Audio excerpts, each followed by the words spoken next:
వ్యవసాయాన్ని ఆధునీకరణ చేయడంలో భాగంగా ట్రాక్టర్లు, వ్యవసాయ పనిముట్లు, డ్రిప్పు, స్ప్రింక్లర్లను పెద్ద ఎత్తున అందించింది కేసీఆర్ గారి ప్రభుత్వం.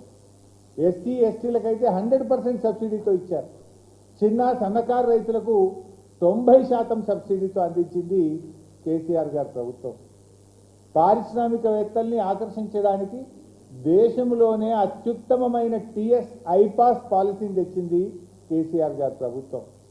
ఈజ్ ఆఫ్ డూయింగ్ బిజినెస్లో రాష్ట్రాన్ని నంబర్ 1గా నిలిపింది మొదటి 2 ఏళ్లలో కేసీఆర్ గారి ప్రభుత్వం.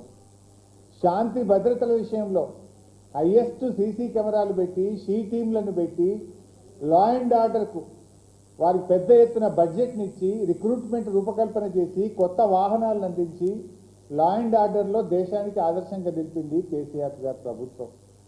ఇట్లా చెప్పుకుంటూ పోతే చాలా ఉన్నాయి. అంటే మొదటి 2 ఏళ్లలో కేసీఆర్ గారు ఏం చేశారు అంటే ఎన్నో చెప్పడానికి అవకాశం ఉంది. అద్భుతమైనటువంటి కార్యక్రమాలు, మిషన్ భగీరథ, మిషన్ కాకతీయ, 24 గంటల కరెంటు, 1000 రూపాయల పెన్షన్, కళ్యాణ లక్ష్మి, షాదీ ముబారక్, ఇలా ఎన్నో ఉన్నాయి. మరి రేవంత్ రెడ్డి గారు ప్రభుత్వం ఏం చేసింది? మొదటి 2 ఏళ్లలో రేవంత్ రెడ్డి గారు చేసింది ఏమైనా ఉందా?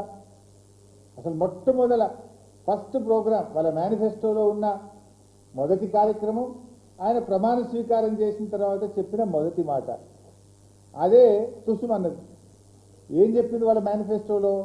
ముఖ్యమంత్రి గారు తన కార్యాలయంలో ప్రతిరోజు ప్రజల్ని కలుస్తాడు, ప్రజా దర్బార్ నిర్వహిస్తాము అని మేనిఫెస్టోలోని మొదటి పారాలో చెప్పారు. చివరికి జరిగింది ఏంది? ఆ రోజు ప్రమాణ స్వీకారం చేసేటప్పుడు రేవంత్ రెడ్డి గారు రోజు ప్రజా దర్బారు నేను నిర్వహిస్తా, సామాన్యులు సైతం వచ్చి నన్ను కలవచ్చు అని చెప్పి గప్పాలు కొట్టింది. ప్రమాణ స్వీకారం చేసి ఒక్కరోజు మాత్రమే ప్రజాభవన్కి వచ్చింది. ఇక మళ్ళీ పత్తా లేదు. తెల్లారి నుంచి మళ్ళీ ప్రజాభవన్కు రాలే.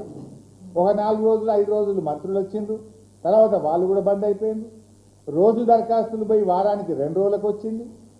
ఇక ఆ దరఖాస్తుల గురించి పట్టించుకున్నాడో లేడు.